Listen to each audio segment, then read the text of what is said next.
A very healthy morning, all of you. How are you all, students?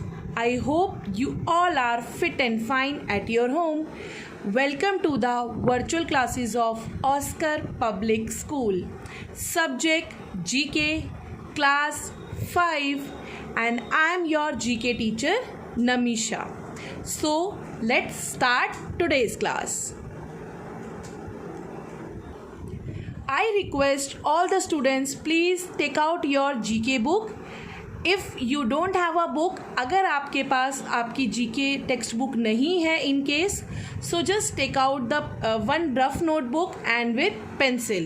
So जो भी हम पढ़ाएंगे आप उसे उसमें रफ कॉपी में लिखेंगे. एंड जिन भी बच्चों के पास टेक्स्ट बुक है आप सभी बच्चे अपनी टेक्स्ट बुक में डायरेक्ट उसे फिल करेंगे. So now students, come to the chapter number 6. Today's date 25/6/2021. Page number 10 and chapter number 6. And what is the name of this chapter? Body language. Repeat after me. Body language. So in this beta, certain idioms are derived for the names of the body parts. Such idioms help to make English language more picturized and effective. Listen below are few such idioms. Write their meaning in the blanks provided you may use the help box.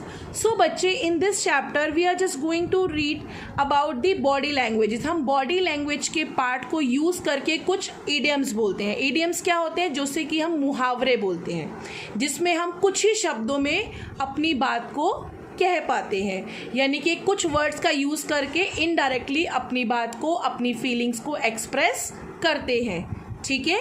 और उन शब्द में जैसे हमारी यहाँ पे body language use हुई है, like tooth, arm, hair, brain, head, mouth, tongue, head, finger, backbone, eye, leg, toe, heart, knee.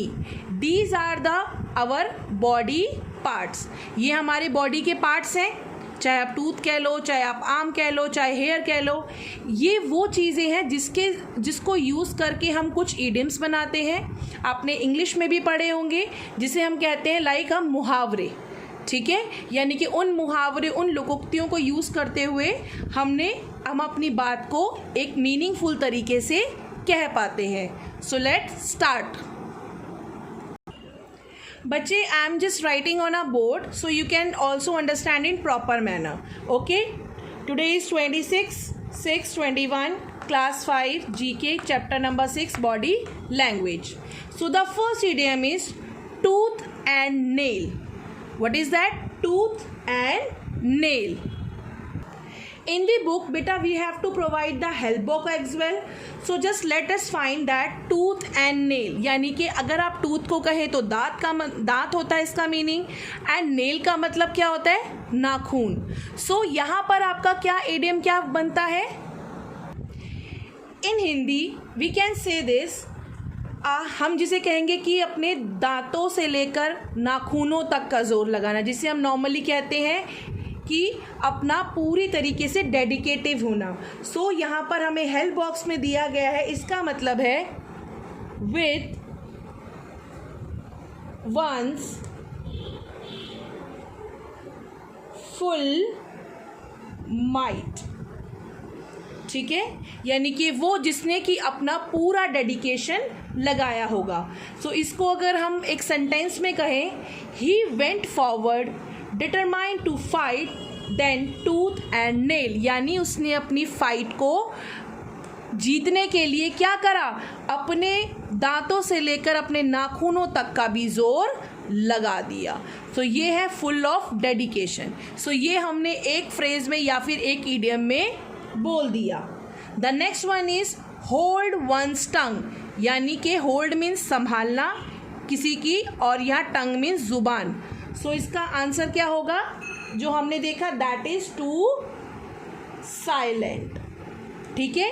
To silent means जैसे हम एक फ्रेज बोलते हैं, hold your tongue young man, यानी कि आप चुप हो जाइए, अपनी ज़बान को संभालो या फिर चुप हो जाओ, ये इस इडियम का मीनिंग होता है। ठीक है, to silent. Got it? Now the third one, be on toes. So be on toes means to keep someone alert. इसका मीनिंग क्या हुआ? यानी कि बी वन स्टोज, इसका मीनिंग है टू कीप समवन अलर्ट, यानी कि पहले से ही किसी को अलर्ट कर देना। ठीक है, कि पहले से ही हम क्या कर रहे हैं, किसी को अलर्ट कर रहे हैं। ठीक है, the next thing is leave from hand to mouth. इसका मीनिंग क्या है? Not able to fulfil one's basic needs. Okay, to leave from hand to mouth, इसका मीनिंग है not able to fulfil one's basic need, यानी कि अपनी उसकी basic needs को फुलफिल नहीं कर पाना। हमारी बेसिक नीड्स क्या क्या है बेटा? Food, house, clothes.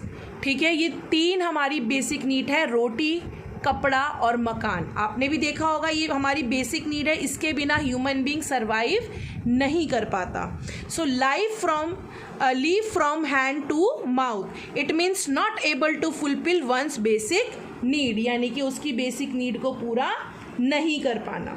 ठीक है, ये 5th वन तो आप सभी ने बहुत सुना होगा, पुल समवन लेग, यानी कि किसी की टांग खिंचाई करना, यानी टू टीज समवन। ठीक है, करते हैं ना, this is very bad thing. ठीक है बेटा, ये बहुत गंदी बात है किसी की लेग पुलिंग करना। सो यहाँ पर लेग पुलिंग का मीन्स क्या है? To tease someone. Okay, the 6th one is to be backbone. To be backbone means main support. अच्छा, who is your main support? Your father, your parents, they both are your backbone, वो आप लोगों की रीढ़ की हड्डी हैं। ठीक है, यानी कि आपकी फैमिली में या आप लोगों का मेन सपोर्ट क्या है? Your parents. ठीक है, सो यहाँ पर to be backbone, to be backbone का मतलब क्या होता है? To main support. The next one is heart and soul. The next one is heart. Heart means दिल, सोल मीन्स आत्मा। सो ये एक आइडियम्स है जिसको हम बोलेंगे हार्ट एंड सोल। इसका मतलब होता है डिवोटी फुल्ली, यानी कि अपनी आत्मा और अपने दिल से किसी को मान लेना, यानी कि उसके प्रति, जैसे हम लोग गॉड के प्रति हम कहते हैं ना, हम अपनी दिल और अपनी आत्मा से गॉड के लिए डिवोटी है, यानी कि डिवोटी फुल्ली। ठीक है, the 8th one is above someone's head. इस मीन्स डिफिकल्ट टू, ये तो सबको समझ आएगा, डिफिकल्ट टू अंडरस्टैंड। ठीक है, यानी कि सर के ऊपर से निकल जाना। समटाइम होता है ना, किसी ने कोई बात बोली तो क्या होता है, हमें वो समझ नहीं आती, it's very difficult to understand. It means हम उसे कहते हैं it is above someone's head, हमारे सर के ऊपर से ही निकल गया। समटाइम ऐसा होता है ना, स्टडी में भी होता है, और कभी हमें कोई बात बोलता है तो हमें समझ ही नहीं आती कि इसने क्या बोला, तो उसका यही फ्रेज़ और यही इडियम्स होता है अबव समवन्स हेड, यानी कि difficult to understand. Now 9th one, give somebody a big hand. It means to cheer someone, यानी कि किसी को बहुत अच्छे तरीके से चीयर करना, चीयर अप, बूस्ट अप करना। Okay, give somebody a big hand, यानी कि बिग हैंड कहते हैं ना, let's applause to your big hand, तो हम लोग क्या करते हैं? क्लैपिंग करते हैं टू चेयर करने के लिए। ठीक है, सो ये एक इडियम्स है जिसको हम कहते हैं give somebody a big hand. तो इट मीन्स जब हम ऐसा बोलते हैं किसी भी शो में या किसी भी अवार्ड शो में, तो सभी लोग क्या करते हैं? क्लैपिंग करते हैं टू क्या, और वो क्लैपिंग किस लिए होती है, उसको चेयर अप करने के लिए, ठीक है। Now 10th one, make one's hair stand on its end. It means to scare someone, किसी से। इट मीन्स आपने देखा है जब कभी हम हॉरर मूवी देखते हैं या फिर कुछ हम ऐसा देखते हैं जिससे कि हमें डर लग जाए, ठीक है, तो टू स्केयर समवन यानी किसी चीज़ से प्रॉपरली डर जाना, ठीक है, किसी चीज़ से प्रॉपरली डर जाना। जैसे आवाज़ हुई तो हमारे क्या कहते हैं कि सर के बाल खड़े हो जाना, ठीक है, यानी कि डर के मारे हमारे गूज बम्स निकल जाते हैं ना, हाथों के भी कैन में गूज बम्स आ जाते हैं। सो ऐसे ही जब डर के मारे हम जब कभी किसी चीज़ से डर जाते हैं तो हमारे कहते हैं ना सर के बाल भी खड़े हो गए। So it meanings to scare someone. The 11th one is burn one's finger. ये तो सबको पता होना चाहिए। सफ़र फाइनेंशियली यानी कि किसी की, इसका मतलब ये नहीं है कि हाथ जल जाना। इट मीन्स कि वो पर्सन अभी फाइनेंशियली सफ़र कर रहा है, फाइनेंशियली जो है वो सब अभी स्ट्रॉन्ग नहीं है। बेसिकली बेटा इट इज़ लाइक कि उंगली जल जाना कह सकते हो, यानी कि सफ़र फाइनेंशियली पैसों की तरफ से सफ़र करना। 12th one, keep an eye on. Keep an eye on का मतलब क्या है, to watch carefully. To watch carefully मतलब आप इसे कह सकते हो नज़र रखना, ठीक है। Keep on eye on, keep an eye on, to watch carefully यानी किसी पर केयरफुली नज़र रखना। The next one is 13th, beat one's brain out. Beat one brains out का मतलब है टू थिंक हार्ड, यानी कि अपने ही दिमाग को और ज़ोर डालकर उसे हराना, ठीक है। आप ये कह सकते हो टू थिंक हार्ड यानी कि मुश्किल से मुश्किल चीज़ें सोचना।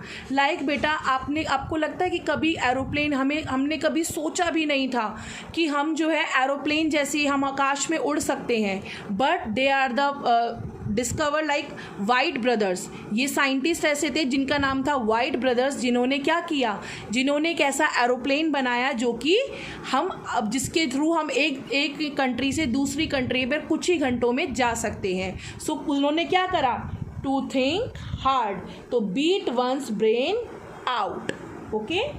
With the open arms, it's very lovely. क्या होता है इसका meaning, with the great warmth, यानी कि अपने हाथों से खुले हाथों से या कहते हो खुलकर किसी का स्वागत करना, ठीक है। विद द ग्रेट वार्मथ यानी कि वार्मली किसी को सपोर्ट करना, खुले हाथों से उसके आइडियाज़ को, उसके थॉट्स को जो है वो वेलकम करना। To bring next one, to bring someone to his her knee, किसी को घुटनों पर झुकाना। To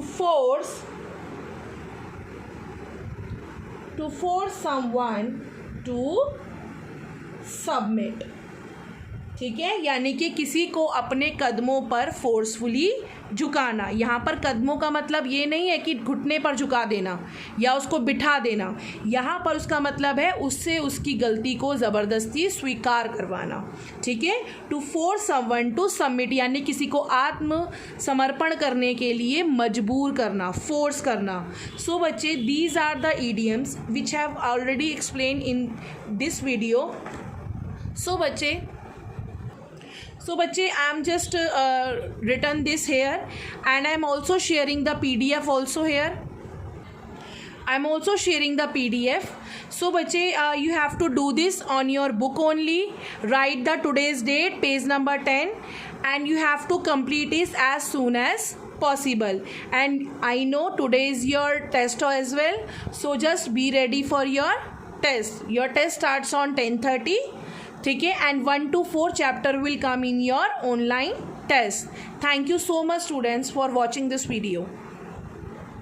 I hope you all are enjoying it.